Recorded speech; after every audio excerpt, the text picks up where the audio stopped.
Obviously, it was the second time I'd played in the playoffs, and getting down like that, things could have went south really fast. But I was proud of the resilience of the guys, and that kind of carried us throughout that entire playoff run. Is that we just had no doubts that we were going to find a way to win, and that was a really good football team, and we were able to come back and beat that team, and it kind of sprung us through that the rest of the playoffs to get that Super Bowl win. Are there ways that you noticed that the energy during that game or being able to shift a game like that has kind of carried you even through future postseasons, or that you can draw on that sort of experience? Yeah, I think just being down that many points and being able to come back and win, it tells you that the game's not over. You just got to take it one play at a time, and so that's kind of put us in situations in my career where we've been down points and we've been able to kind of bounce back and not try to make it all happen with one play. Just go one play at a time, do what you're supposed to do, and then let the game kind of come to us. On that topic of Xavier, just how challenging is the initial playoff game for a rookie, and then what makes him, in your mind, ready for that? Yeah, I think just the steady progression he's made all year long. I mean, obviously adrenaline's going to be flowing, and you're going to be, I guess, a little nervous or whatever that is. But once you get on the football field, you just play, and I think that's something that he's done great this entire season. He's played a lot of big games. He's done a lot of productive things, and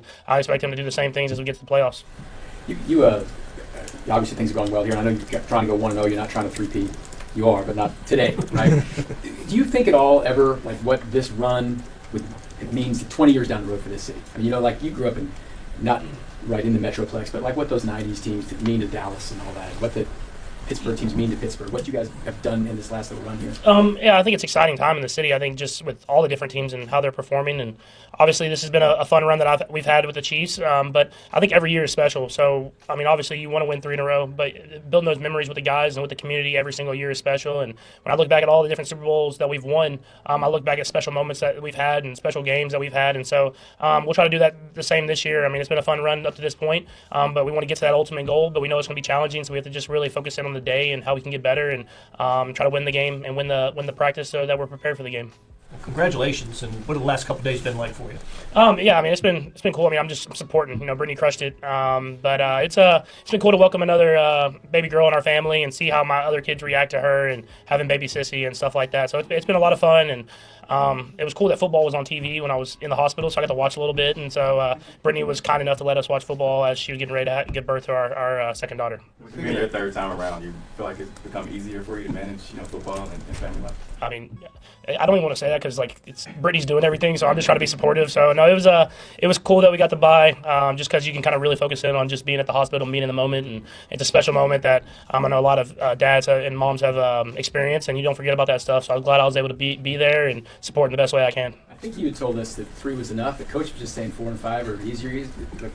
No, I mean I'm good with 3 for right now. So we'll see down the line maybe, but my goal was always 3. So we've had 3. And we'll stick there for a while and see if we need to come back and get another one later on. Patrick, last year Travis really, after he rested, played well throughout the postseason. Just as you've seen him throughout the years, what does playoff football mean to Travis? I think it's just the greats, man. They step up in the playoffs, and it's just higher intensity, and the best players and the best leaders step up and make the best plays, and he's done that. And so I expect the same from him going into this playoffs. And I think his mentality that he steps on the football field with at practice and on game day, it kind of resonates with the entire team and gets everybody to play their best football, and that's what it takes in order to win championships. Nagy was saying a couple weeks ago that he thought Travis, of all the guys who got to sit out the last game last year, Travis was maybe the one who benefited the most. Did you see that with him? How he came back for the Miami game? Yeah, I think that, and I think it meant a lot to the team that he put the team above himself in that moment. I mean, he obviously could have got 1,000 yards pretty quickly there, and all of us wanted him to get 1,000 yards, and he said that's not my goal. My goal is to win a Super Bowl, and I think guys took that and they ran with it, and then obviously he stepped up his play and made a lot of big-time plays, and it worked out all for the best. What did that mean to you? I think, I still wanted him to get it, to be honest with you, but I think it inspired the team, and I think he kind of has that the heart of a champion, and I think that inspires everybody, and so when your leaders and your Hall of Fame guys are doing that, I mean, I think everybody knows that they got to put it all on the line. Patrick, you mentioned that Xavier, you saw a steady progression throughout the year. That Bills game, it seemed like to us that it was the game where he started playing at a faster level. Just wondering what sort of stuff, maybe out here at the practice field, did you see that kind of prompted that, if you agree that was the kind of game? Yeah, I think that was for sure. I think just he just let it go and just played. I think the offense started coming to him better, and he'd been open early in the year. I think for me, it's just the more and more reps we got, I started hitting him on some of those passes, and he's a smart kid. He works extremely hard, and usually when you do that and you're that talented, good things happen, and so you just stay with the process, and he's done that, and that's why he's gotten better and better as the years went on. Go back to being a girl dad real quick. I know you've been a supporter of girls flag football, and there's a chance Missouri will make it a high school sport this year. I mean, what would your thoughts be? What would that mean, thinking about maybe Sterling and Golden getting to play at some point down the road? I'm all for it. I didn't know that, but I mean that would be awesome. I mean, just to see the flag football and how it's kind of swept the entire nation, to get the girls and the women involved and let them go out there and dominate and have fun. I mean, it'll be really cool. And Sterling can throw a football, so I'm sure she'll be very interested if we can get it in Missouri. Okay, thanks, Patrick. Hey there, Chiefs Kingdom. Let's talk about how incredible this season has been for our Kansas City Chiefs. 15 wins. Yes, you heard that right, 15 wins. That's a franchise record. And to top it off, we clinched our 9th consecutive AFC West title. Pretty amazing, right? But it doesn't stop there. The Chiefs are sitting comfortably as the number 1 seed in the AFC with a first-round bye and home field advantage throughout the playoffs. This sets us up perfectly to chase that 3rd straight Super Bowl win. Now, let me ask you this. Do you think this is the best Chiefs team we've ever had? Drop your answer in the comments. I want to know what you think. And speaking of the playoffs, let's dive into the road ahead. Alright, let's talk about what's next for the Chiefs. With the first round bye in the bag, we had a chance to sit back and watch the Houston Texans dominate the Chargers in the wild card round. Their 31-12 win might have caught some attention, but let's be real, facing them at Arrowhead is a whole different ballgame. Coach Andy Reid used the bye week to make sure our players stayed sharp. Rest is great, but we all know that rhythm matters just as much.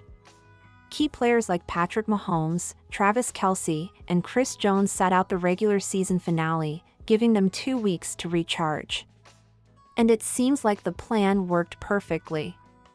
Everyone's buzzing with energy, and the team is ready to roll. But now I've got to ask you, what do you think will be the key to beating the Texans? Will it be Mahomes' magic, Kelce's clutch plays, or maybe our defense stepping up big time? Let's hear your take in the comments.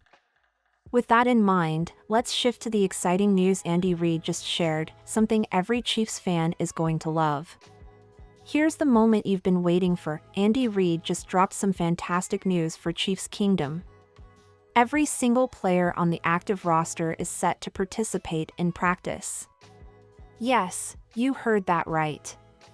Even cornerback Jalen Watson, who just had his 21-day window opened, is back in the mix. Coach Reid mentioned that Watson might not be ready to play a full game just yet, but he's on track to contribute. That's huge for a team that battled injuries earlier in the season. And let's be honest, seeing this roster healthy and united at such a critical time? It feels like the stars are aligning for another deep playoff run.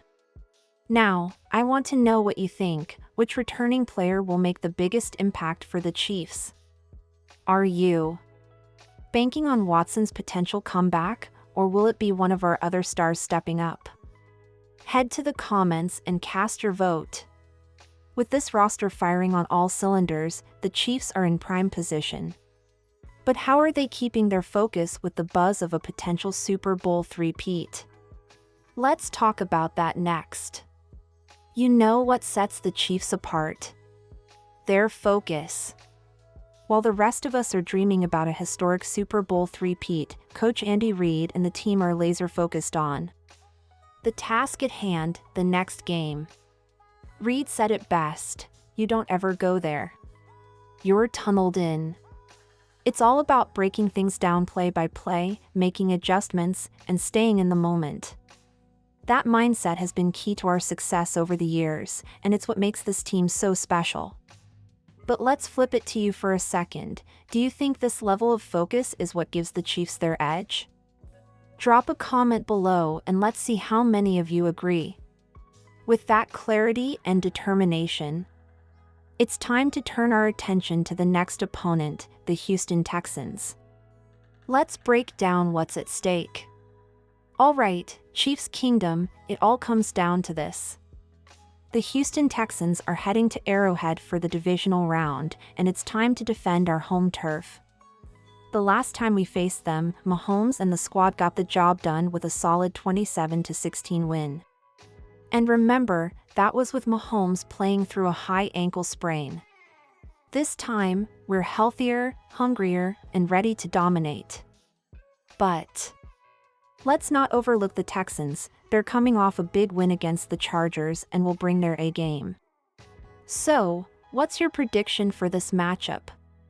Drop your score predictions in the comments, and let's see who gets it right. Kickoff is Saturday at 4:30 p.m. Eastern Standard Time, so get your gear ready, invite your friends, and let's make Arrowhead louder than ever. The road to the Super Bowl starts here.